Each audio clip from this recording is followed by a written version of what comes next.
Students, तो last lecture में हम लोग डिस्कस कर रहे थे conformational analysis of butane. I hope आप लोगों को इंटरेस्टिंग लगा होगा। मेरा कैमरामैन तो सो गया था, तो हम कुछ क्वेश्चंस करते हैं इस पर बेस्ड। तो कंपैरिजन करना है आपको एनर्जी या स्टेबिलिटी का, ठीक है। तो मैं कुछ न्यूमैन प्रोजेक्शन आप लोगों को दे रहा हूं।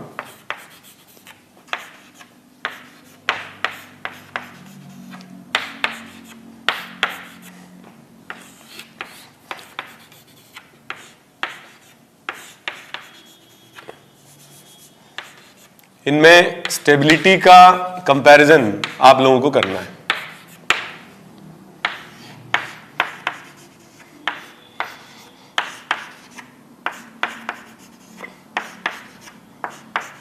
तो हमारे पास तीन स्ट्रक्चर्स हैं। इनमें अगर हम एनर्जी का कंपैरिजन करें, मान लीजिए this is E1, this is E2 and this is E3, तो इसमें थीटा 0 है और टॉर्शनल स्ट्रेन मैक्सिमम है, और टॉर्शनल स्ट्रेन मैक्सिमम है तो एनर्जी मैक्सिमम होगी, ठीक है।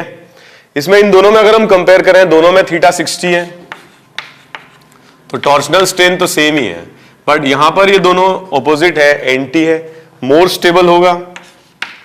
मोर स्टेबल मतलब लेस एनर्जेटिक, इनमें रिपल्शन ज्यादा होगा, क्लोज है, टॉर्शनल स्ट्रेन ज्यादा होगा, तो ये E2 स्ट्रक्चर होगा, ठीक है। तो इसमें मैक्सिमम एनर्जी होगी, इन दोनों में ये लेस एनर्जेटिक होगा, लेस रिपल्शन, मोर स्टेबल, ये मोर रिपल्शन, लेस स्टेबल, ठीक है। एक और क्वेश्चन में देता हूं आप लोगों को।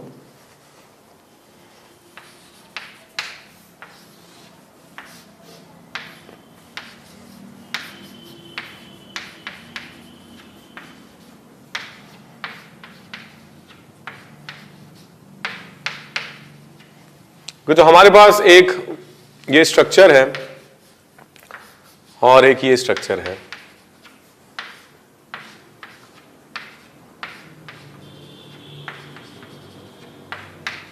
तो इन दोनों में आपको कंपेयर करना है एनर्जी या स्टेबिलिटी। तो हम इस बार एनर्जी कंपेयर नहीं करते हैं, स्टेबिलिटी कंपेयर करते हैं।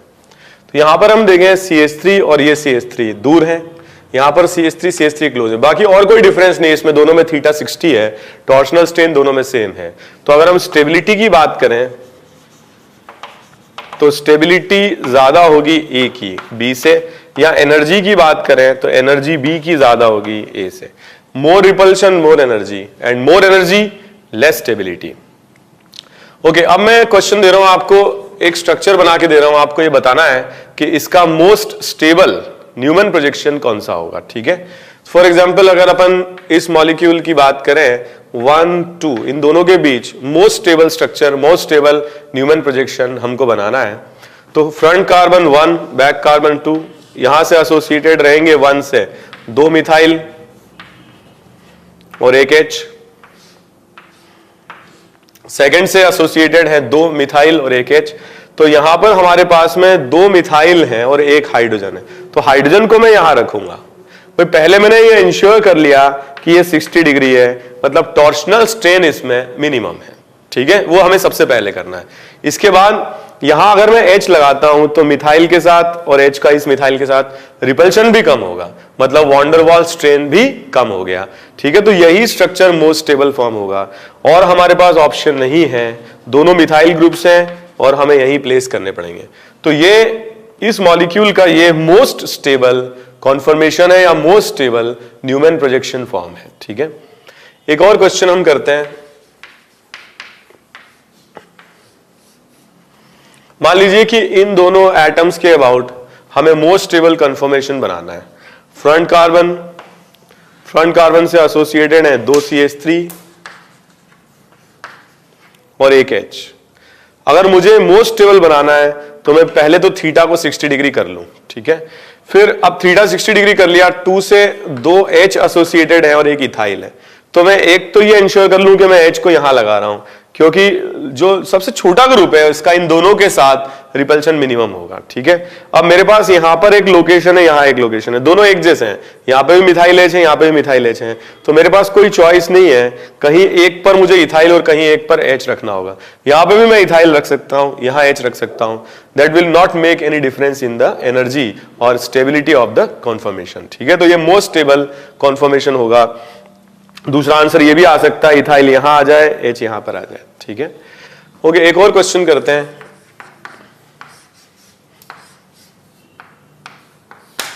ओके, इन दोनों एटम्स के बीच में हमको मोस्ट स्टेबल न्यूमैन प्रोजेक्शन बनाना है। तो ये फर्स्ट हो गया, सेकंड, फर्स्ट से एसोसिएटेड है इथाइल, मिथाइल और H। सेकंड कार्बन से या 2 से एसोसिएटेड है इथाइल।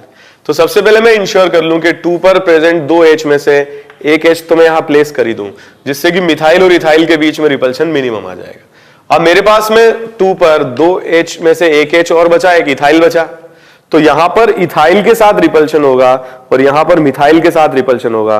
तो बल्की ग्रुप को छोटे ग्रुप के साथ प्लेस कर दूं, जिससे कि इन दोनों का रिपल्शन कम होगा और जो बचा हुआ रिमेनिंग H एटम है उसको मैं यहां पे लगा दूं। ठीक है, तो इस तरीके से क्वेश्चंस कर सकते हैं। एक और क्वेश्चन हम करते हैं।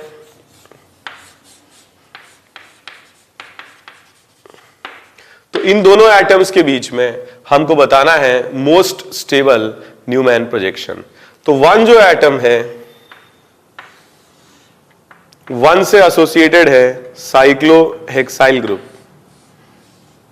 ओके, और क्या एसोसिएटेड है 1 से? एक हाइड्रोजन एटम। 2 से एसोसिएटेड है 2 H और एक मिथाइल। तो यहां पर मैं थीटा पहले 60 कर लूं।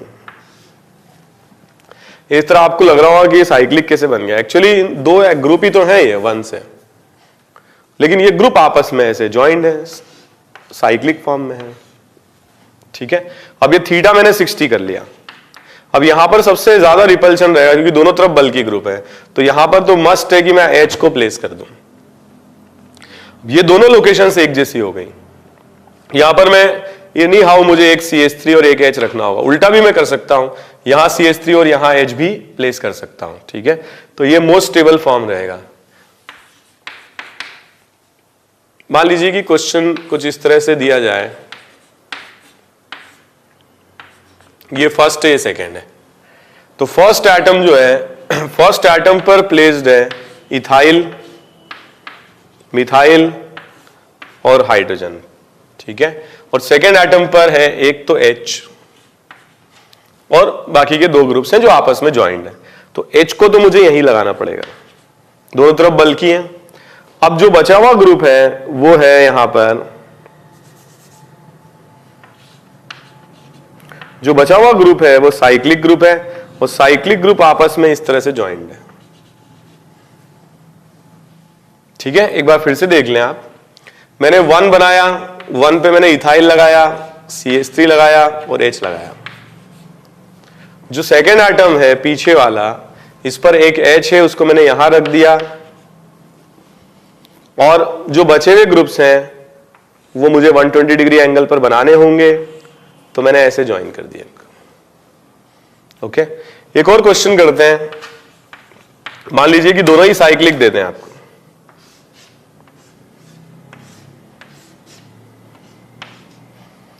ठीक है, दोनों साइक्लिक दे दें, तो यहां पर 1 पर भी एक H है, 2 पर भी एक H है। तो यहां पर इस तरीके से हम बना सकते हैं, 1 से ज्वाइंट है एक साइक्लिक ग्रुप और एक H।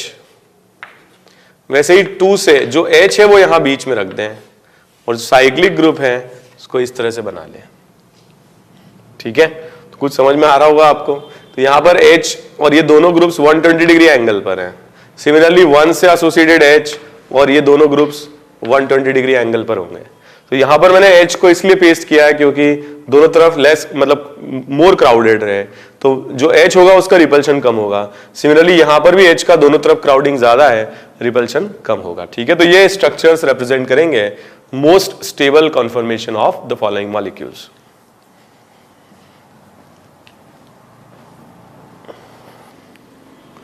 ओके, तो कुछ क्वेश्चंस हम लोगों ने प्रैक्टिस के लिए किए। अब हम कुछ और केसेस डिस्कस करते हैं। ठीक है, तो इसमें एक इंपॉर्टेंट फैक्टर है एज बॉन्डिंग, और इस पर बेस्ड क्वेश्चन पूछे जा सकते हैं। बहुत सिंपल क्वेश्चन से स्टार्ट करते हैं।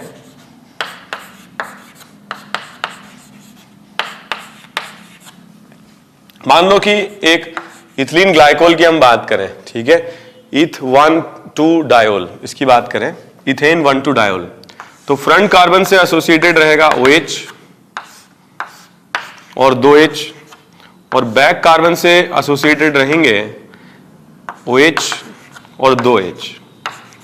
अब ये जो फॉर्म है इसमें थीटा 60 तो है, मगर ये इसका गॉच फॉर्म है। ओके, और अगर हम बात करते हैं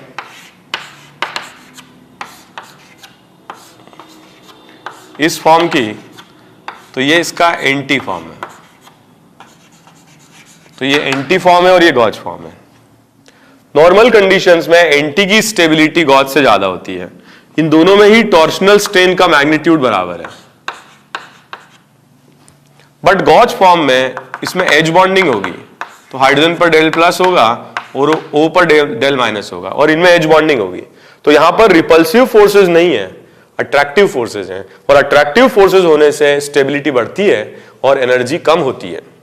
तो यहां पर एक्सेप्शनली, एक्सेप्शन क्या मतलब, इट्स ए कॉन्सेप्ट, ठीक है, एक्सेप्शन कुछ नहीं है, इट्स ए कॉन्सेप्ट। यहां रिपल्शन नहीं, अट्रैक्शन है, और अट्रैक्शन होगा तो टॉर्शनल स्ट्रेन नहीं होगा, टॉर्शनल अट्रैक्शन होगा, और टॉर्शनल अट्रैक्शन होगा तो गॉच की स्टेबिलिटी एंटी से ज्यादा होगी। या हम ये बोल सकते हैं कि energy of gauche is less than energy of anti. तो because of H bonding intramolecular, the energy of gauche decreases in comparison to anti, the energy of gauge decreases in comparison to NT, या stability of gauge increases in comparison to NT। ठीक है, तो ऐसा कई सारे molecules में हो सकता है। हम कुछ कंपैरिजन कर लें यहां पर।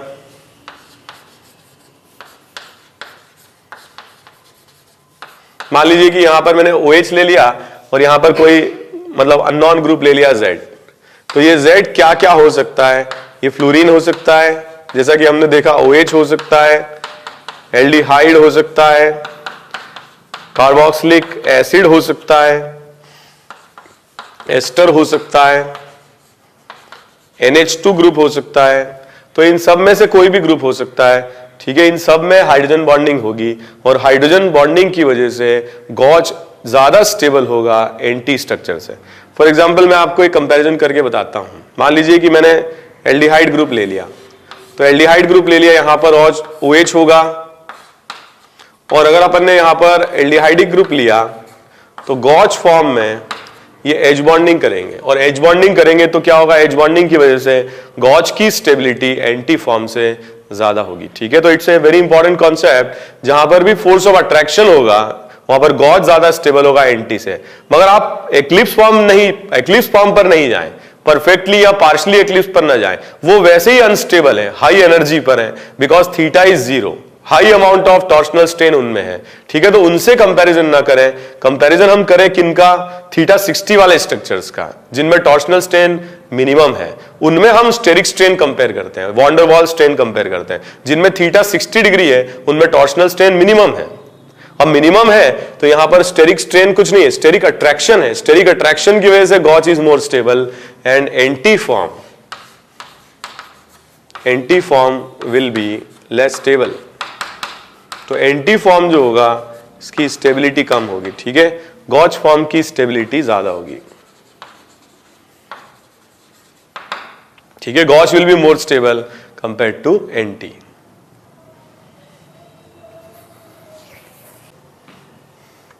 एक और कॉन्सेप्ट है इसमें, गॉच effect.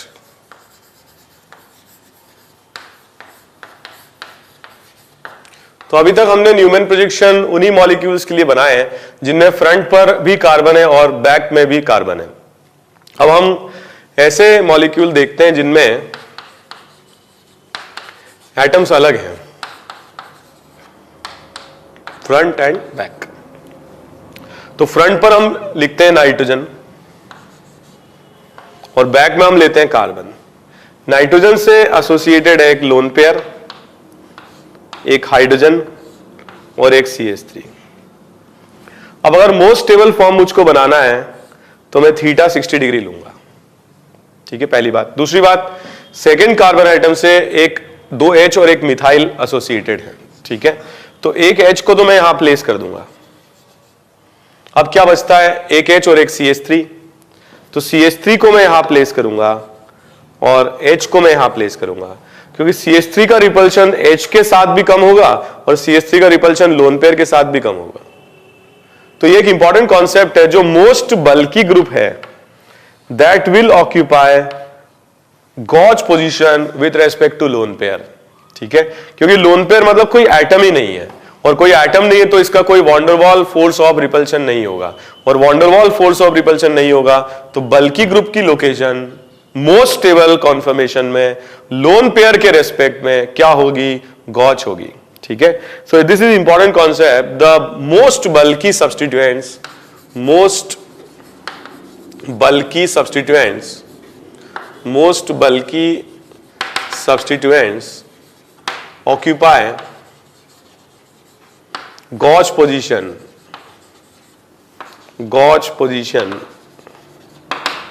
with respect to lone pair in most stable conformation। तो मोस्ट स्टेबल कॉन्फर्मेशन में लोन पेयर के रेस्पेक्ट में क्या होगा, लोन पेयर के रेस्पेक्ट में मोस्ट बल्की ग्रुप की लोकेशन क्या होगी, गॉज होगी। ठीक है, जैसे एक और क्वेश्चन से मैं आपको समझाता हूं ये बात।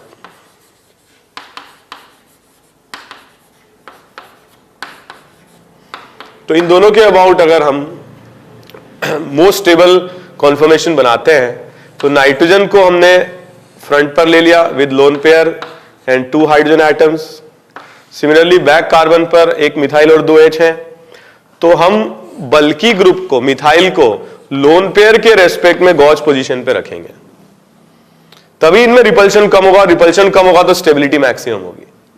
अब क्या बच रहा है इसमें 2 H, तो एक H हम यहां रख दें और एक H हम यहां रख दें। ठीक है, so this will represent the most stable conformation. एक और क्वेश्चन करते हैं।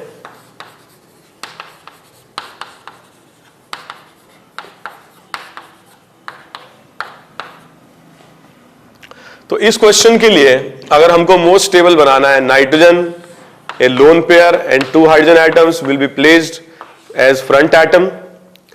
बैक कार्बन पर क्या है, 2 मिथाइल और एक H है, तो मिथाइल ग्रुप बल्की है and bulky will occupy gauche position with respect to lone pair, और यहां पर क्या आ जाएगा, H आ जाएगा। ठीक है, so this will represent the most stable conformation for the given molecule और इन दोनों एटम्स के अबाउट।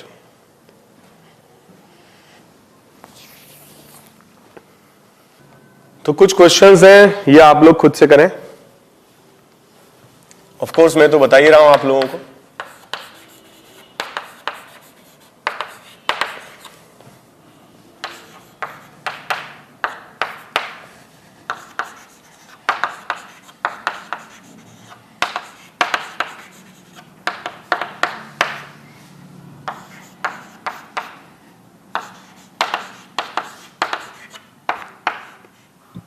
तो इन क्वेश्चंस को अटेम्प्ट करें, जो नंबर्स दिए हुए हैं उस तरीके से न्यूमैन प्रोजेक्शन बनाएं।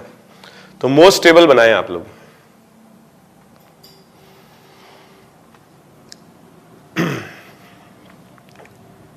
क्वेश्चन नंबर 1, टाइम आपको चाहिए तो आप पॉज कर लीजिए और अटेम्प्ट कर लें क्वेश्चन। तो क्वेश्चन नंबर 1 की हम बात करें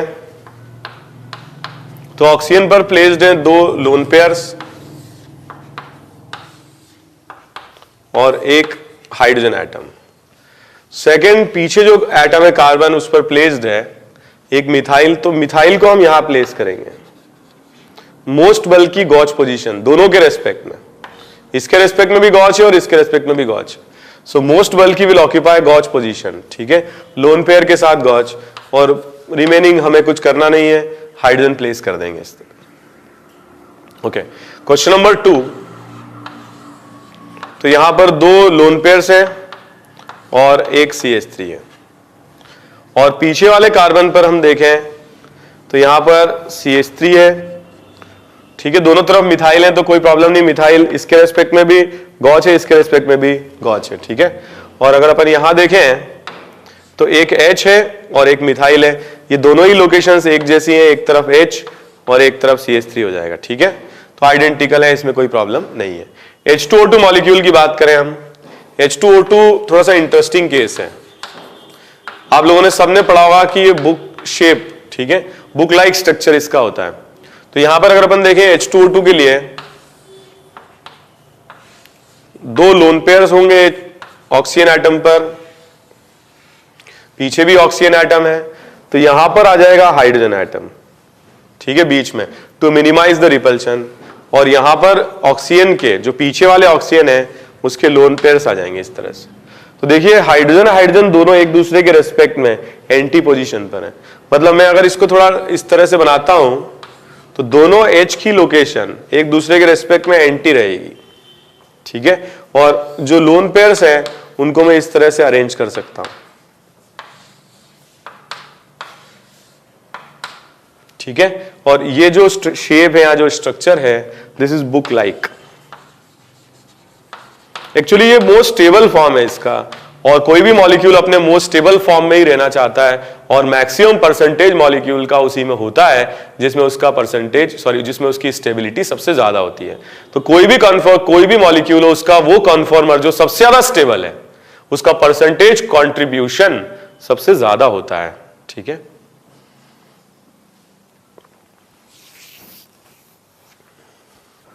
कॉन्फॉर्मेशन से बहुत इंपॉर्टेंट क्वेश्चंस बनते हैं related to dipole moment. Dipole moment mu,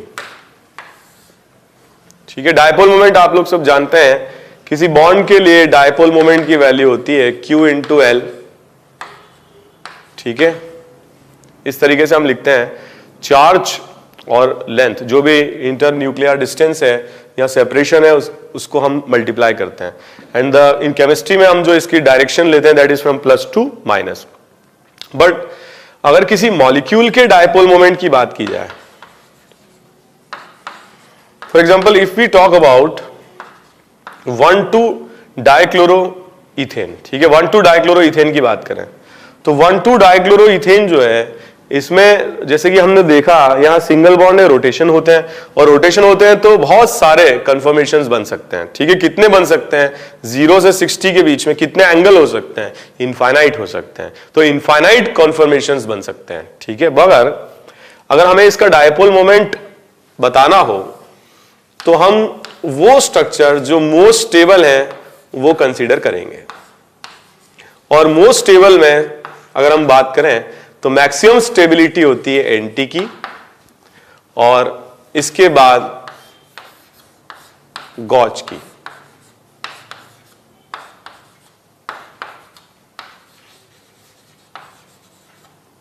ठीक है।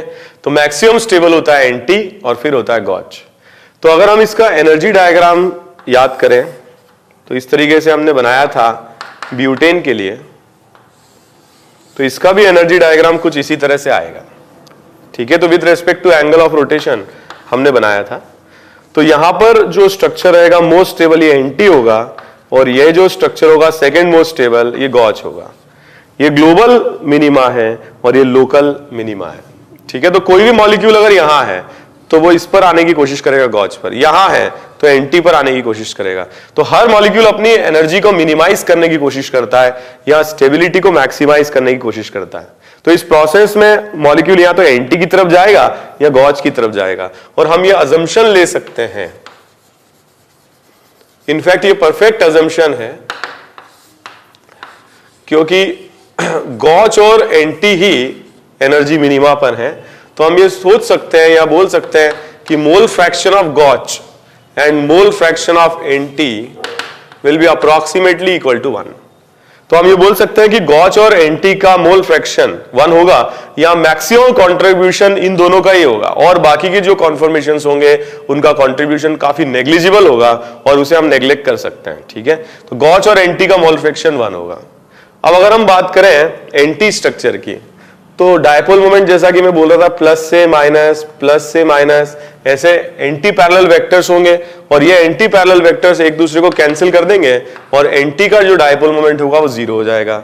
जबकि गॉच के केस में ये वेक्टर्स कैंसिल नहीं होंगे, एंगुलर है, ठीक है। एंगल प्रोजेक्टेड एंगल हम देख रहे हैं 60 डिग्री है, और इसमें नॉन जीरो डायपोल मोमेंट हमको मिलेगा, ओके। तो अगर हम इफेक्टिव डायपोल मोमेंट की बात करते हैं तो इफेक्टिव डायपोल मोमेंट में गॉच का और Nt का दोनों का कंट्रीब्यूशन होता है, और इसको हम इफेक्टिवली ऐसे लिख सकते हैं, dipole moment of Nt into mole fraction of Nt plus dipole moment of gauche into mole fraction of gauche, इस तरीके से लिख सकते हैं।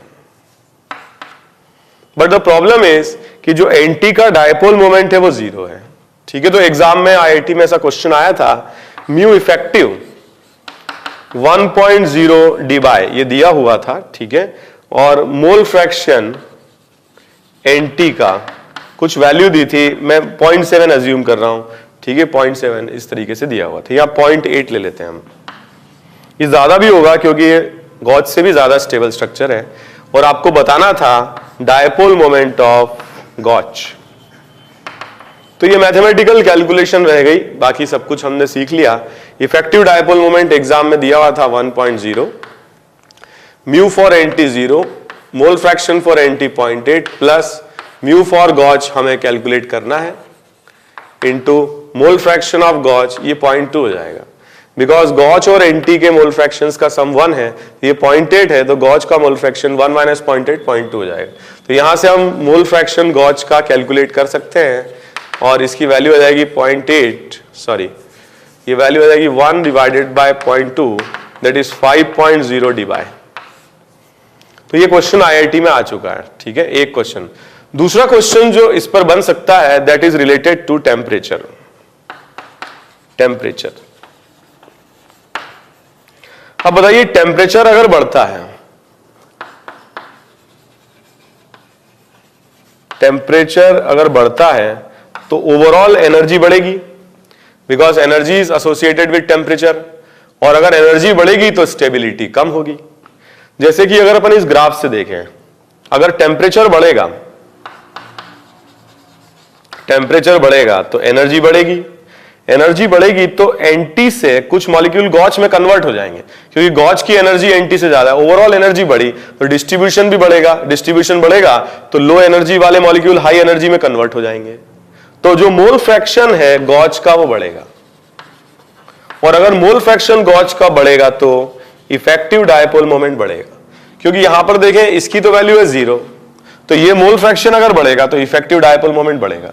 तो टेम्परेचर बढ़ने पर इफेक्टिव डायपोल मोमेंट बढ़ेगा, और टेम्परेचर कम होने पर इफेक्टिव डायपोल मोमेंट कम भी हो जाएगा। ठीक है, तो टेम्परेचर अगर बढ़ता है तो म्यू बढ़ता है, और टेम्परेचर अगर कम होता है तो एनर्जी भी कम होती है और म्यू कम होता है, क्योंकि एनर्जी कम होगी तो गॉच जो हाई एनर्जी पर है वो एंटी में कन्वर्ट हो जाएंगे, और एंटी में कन्वर्ट हो जाएंगे तो एंटी का मोल फ्रैक्शन बढ़ जाएगा, और एंटी का मोल फ्रैक्शन बढ़ जाएगा तो गॉच का कम हो जाएगा, और गॉच का कम हो जाएगा तो इफेक्टिव डायपोल मोमेंट कम हो जाएगा। तो इस तरह से टेम्परेचर से भी डायपोल मोमेंट वेरी करता है, बट ये बहुत रेयर सर्कमस्टेंसेज हैं। टेम्परेचर बढ़ाने पर हो क्या रहा है, टेम्परेचर बदलने से मोल फ्रैक्शन चेंज हो रहा है गॉच का, टेम्परेचर बढ़ने से मोल फ्रैक्शन बढ़ रहा है, और टेम्परेचर कम होने से मोल फ्रैक्शन गॉच का कम हो रहा है, और mole fraction of gauche actually affect कर रहा है इफेक्टिव डायपोल मोमेंट। तो मोल फ्रैक्शन गॉच का अगर बढ़ रहा है, जो कि हाई टेम्परेचर पर हो रहा है, तो इफेक्टिव डायपोल मोमेंट बढ़ रहा है, और टेम्परेचर कम होने पर मोल फ्रैक्शन गॉच का कम हो रहा है, तो इफेक्टिव डायपोल मोमेंट भी कम हो रहा है।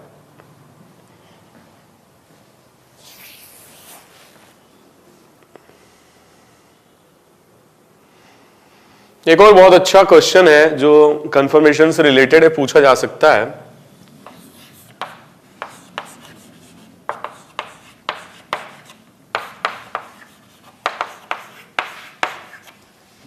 इस एसिड को, डाई कार्बोक्सिलिक एसिड को सक्सिनिक एसिड भी कहते हैं। तो क्वेश्चन ये है कि लो पीएच पर कौन सा फॉर्म ज्यादा स्टेबल होगा, और हाई पीएच पर कौन सा फॉर्म ज्यादा स्टेबल होगा। ठीक है, तो अगर अपन बात करते हैं लो पीएच की, लो पीएच मतलब एसिडिक मीडियम।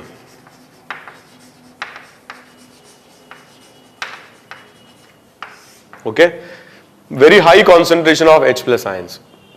यहां पर अगर अपन बात करते हैं कार्बोक्सिलिक एसिड की, तो carboxylic acids are organic acids, and organic acids which are weak they form equilibrium with the conjugate bases. तो अगर H+ बहुत ज्यादा होगा तो इक्विलिब्रियम ये बैकवर्ड डायरेक्शन में ड्रैग्ड होगा, और बैकवर्ड डायरेक्शन में ड्रैग्ड होगा तो कार्बोक्सिलिक एसिड यहां पर OH के फॉर्म में ही रहेगा, आयोनाइज नहीं करेगा। अगर आयोनाइज नहीं करेगा तो क्या होगा, आयोनाइज नहीं करेगा तो सक्सिनिक एसिड में गॉच फॉर्म की स्टेबिलिटी एंटी फॉर्म से ज्यादा होगी, क्योंकि गॉच फॉर्म में यहां पर ऑक्सीजन एटम और ये OH group they will form H bonding with each other, और इस एज बॉन्डिंग के चलते फोर्स ऑफ रिपल्शन नहीं होंगे, फोर्स ऑफ अट्रैक्शन होंगे, और फोर्स ऑफ अट्रैक्शन होंगे तो एसिडिक मीडियम में गॉच की स्टेबिलिटी एंटी फॉर्म से ज्यादा होगी। Gauche will be more stable compared to anti. If we talk about high pH, high pH की हम बात करें, हाई पीएच मतलब बेसिक मीडियम।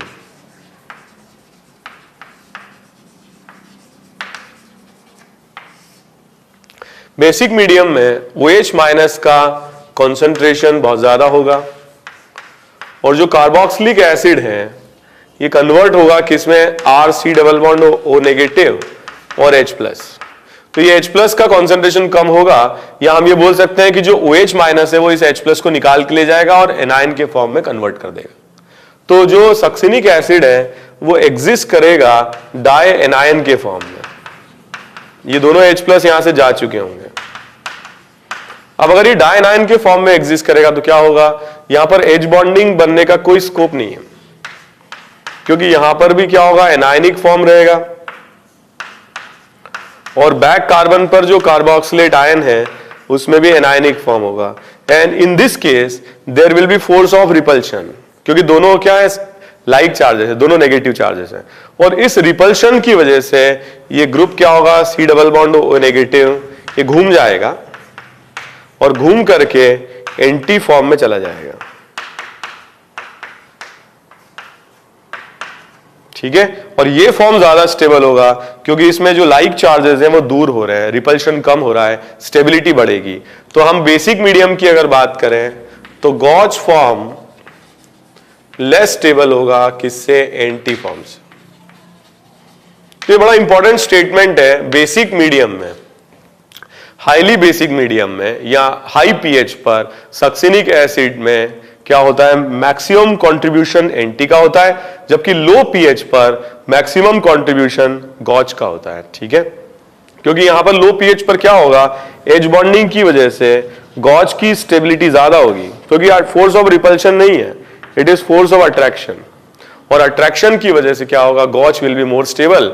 और अगर जो फॉर्म ज्यादा स्टेबल है उसका कंट्रीब्यूशन, ठीक है, ओवरऑल मॉलिक्यूल्स में या ओवरऑल मॉलिक्यूलर पॉपुलेशन में बहुत ज्यादा होता है। एक और क्वेश्चन हम इस पर करते हैं।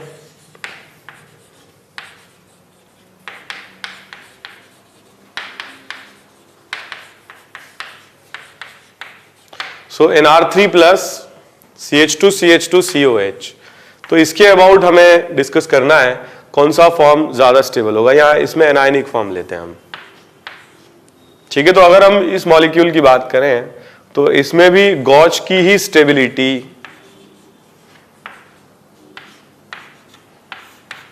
एंटी फॉर्म से ज्यादा होगी।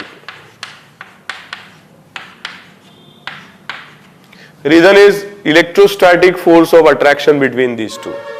सो इलेक्ट्रोस्टैटिक फोर्स ऑफ अट्रैक्शन की वजह से ये अगर नियर होंगे तो ज्यादा फोर्स ऑफ अट्रैक्शन होगा, और अट्रैक्शन होगा तो स्टेबिलिटी ज्यादा होगी, एनर्जी कम हो जाएगी। ठीक है, तो इस मॉलिक्यूल के लिए भी gauche form will be more stable than anti form. तो अभी तक हमने जो कॉन्फॉर्मेशंस डिस्कस किए हैं वो ओपन चेन स्ट्रक्चर्स के लिए डिस्कस किए हैं। ठीक है, अब हम आगे साइक्लिक स्ट्रक्चर्स के लिए कॉन्फॉर्मेशन डिस्कस करेंगे। ठीक है, तो एक एक करके हम साइक्लिक स्ट्रक्चर्स के लिए कॉन्फॉर्मेशन डिस्कस करते हैं। साइक्लिक स्ट्रक्चर्स में कॉन्फॉर्मेशन स्टार्ट करने के लिए या स्टार्ट करते वक्त हम सबसे पहले साइक्लोप्रोपेन से स्टार्ट करते हैं। साइक्लिक स्ट्रक्चर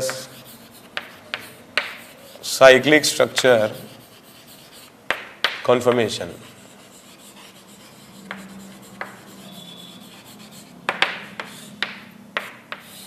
तो बिल्कुल बेसिक स्ट्रक्चर साइक्लोप्रोपेन से स्टार्ट करते हैं। इसको मैं ऐसे बना देता हूं। अब अगर अपन इसमें देखें, ये फ्रंट कार्बन है, ये बैक कार्बन है, ठीक है। तो जो फ्रंट कार्बन है 1, इससे एक कार्बन एसोसिएटेड है अल्फा, मैंने इसको नाम दिया। और अगर मैंने अल्फा को इधर बनाया है तो बाकी के दोनों बॉन्ड्स 120 डिग्री पर प्रोजेक्ट करूंगा। सिमिलरली पीछे वाले कार्बन के लिए ये अल्फा तो कॉमन ही रहेगा सेकंड के लिए, तो मुझे हाइड्रोजन की डायरेक्शंस भी सेम ही बनानी पड़ेगी। तो इस तरीके से हम बना सकते हैं 1 के पीछे 2, 1 के पीछे 2, दोनों से कॉमनली एसोसिएटेड है 1 से अल्फा, 2 से अल्फा, और अगर ये फिक्स हो गया तो बाकी के दोनों बॉन्ड्स भी फिक्स हो गए। तो इस स्ट्रक्चर की स्टेबिलिटी सबसे कम होती है, लीस्ट स्टेबल, क्योंकि इसमें मैक्सिमम टॉर्शनल स्ट्रेन है, मैक्सिमम टॉर्शनल स्ट्रेन है, क्योंकि यहां पे थीटा 0 ही रहेगा। रिजिड स्ट्रक्चर है ये यहां से घूम नहीं पाएगा, क्योंकि ये घूमेगा, ये अल्फा कॉमनली प्लेस्ड है, तो इसमें रोटेशन परमिसिबल नहीं है, ठीक है। तो हम लोग बात कर रहे थे सब्स्टिट्यूटेड साइक्लोअल्केन की, उनमें रोटेशन नहीं होता है, फिक्स हो जाते हैं, और फिक्स हो जाते हैं तो वो जीआई शो करते हैं। तो ये स्ट्रक्चर में थीटा 0 है, और थीटा 0 है तो मैक्सिमम टॉर्शनल स्ट्रेन है, मैक्सिमम टॉर्शनल स्ट्रेन है और मिनिमम स्टेबिलिटी है। तो 3 मेंबर साइक्लिक रिंग बहुत ज्यादा अनस्टेबल होती हैं दो कारण से। एक कारण तो है टॉर्शनल स्ट्रेन सबसे ज्यादा है, ठीक है, और दूसरा कारण होता है जो एंगल स्ट्रेन है वो भी सबसे ज्यादा होता है। कैसे होगा एंगल स्ट्रेन सबसे ज्यादा? हम अगर 3 मेंबर रिंग की बात करें तो 3 मेंबर रिंग में इस कार्बन एटम का हाइब्रिडाइजेशन स्टेट sp3 है। तो एक्चुअली एंगल एक्सपेक्टेड जो ये एंगल है ये कितना है? मान लो कि इसको मैं लेट से अल्फा लेता हूं, तो यहां इसको मैं इस एंगल को लेट से कुछ ओमेगा ले लेता हूं, तो ये एक्सपेक्टेड एंगल है, एक्सपेक्टेड 109.5 डिग्री। मगर एक्चुअली क्योंकि ये इक्विलैटरल ट्रायंगल भी तो है, और अगर ये इक्विलैटरल ट्रायंगल है तो इसकी वैल्यू आएगी 60 डिग्री। तो यहां पर एक गैप आ रहा है, डिफरेंस आ रहा है एंगल का, जो एक्सपेक्टेड है और जो एक्चुअल है उसमें, और इस डिफरेंस को हम कहते हैं एंगल स्ट्रेन, ठीक है। तो this delta is known as angle strain. तो ये एंगल स्ट्रेन भी बहुत ज्यादा है, सबसे ज्यादा होता है 3 मेंबर साइक्लिक रिंग में एंगल स्ट्रेन। और दूसरी बात टॉर्शनल स्ट्रेन भी इसका मैक्सिमम है, थीटा 0 डिग्री है। So 3 member cyclic rings are 3 member cyclic rings are 3 member cyclic rings are highly unstable because of maximum angle strain and maximum torsional strain.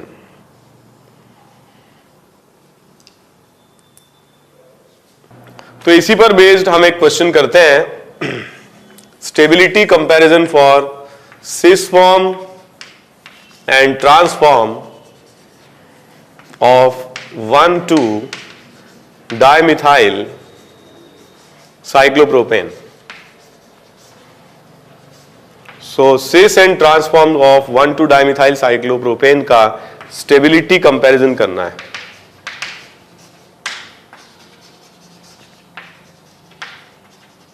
ठीक है, you compare the stability of cis and transforms of 1,2-dimethyl cyclopropane. So talking about the substituted cyclopropane, अगर हमारे पास दो forms हैं, मान लीजिए सिस है और एक फॉर्म है ट्रांस,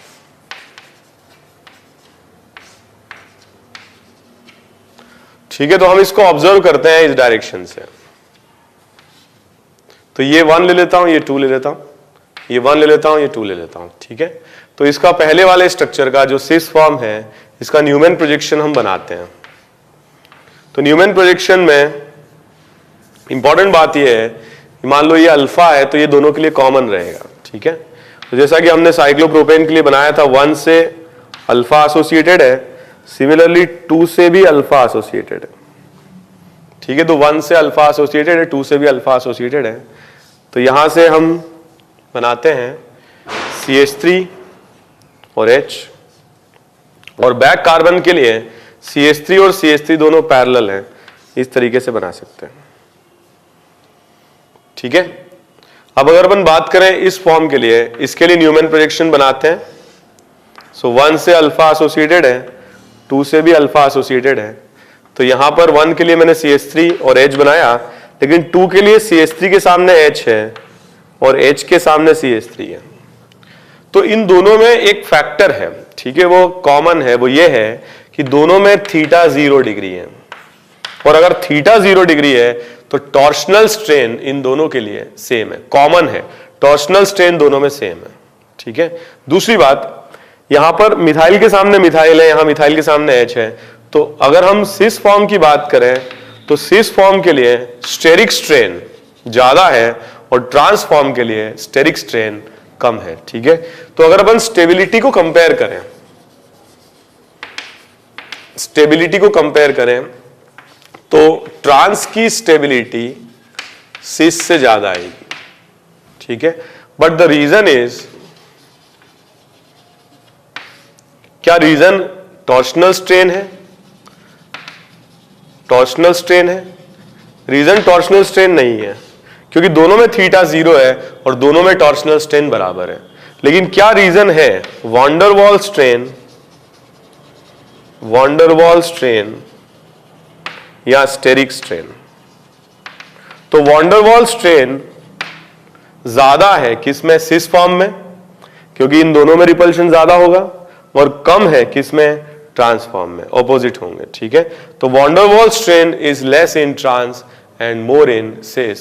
सो हम ये स्टेटमेंट दे सकते हैं 1,2-डाइमिथाइल साइक्लोप्रोपेन में, in one two dimethyl cyclopropane trans is more stable compared to cis because of less amount of van der Waals strain or steric strain in trans form compared to cis form. But if we talk about torsional strain तो दोनों में equal होगा, क्योंकि दोनों में theta की value 0 degree होगी। तो हमने डिस्कस किया कि साइक्लोप्रोपेन में हम किस तरीके से न्यूमैन प्रोजेक्शन बना सकते हैं और सब्स्टिट्यूटेड साइक्लोप्रोपेन में कैसे कंपेयर कर सकते हैं। ऐसे साइक्लिक मॉलिक्यूल जो प्लेनर होते हैं उनमें सबसे ज्यादा टॉर्शनल स्ट्रेन होगा। तो अगर साइक्लिक मॉलिक्यूल्स प्लेनर होंगे, जितने ज्यादा एटम्स प्लेन में लाई करेंगे उतने ज्यादा टॉर्शनल स्ट्रेन रहेगा और उतनी कम स्टेबिलिटी होगी मॉलिक्यूल की। ठीक है, तो नेक्स्ट क्लास में we will discuss about cyclohexane, और साइक्लोहेक्सेन नॉन प्लेनर कंपाउंड हो जाता है टू गेन मोर स्टेबिलिटी, और मैक्सिमम फॉर्म जो इसका मैक्सिमम स्टेबल फॉर्म जो रहता है वो चेयर फॉर्म होता है। ठीक है, तो chair form is non planar form.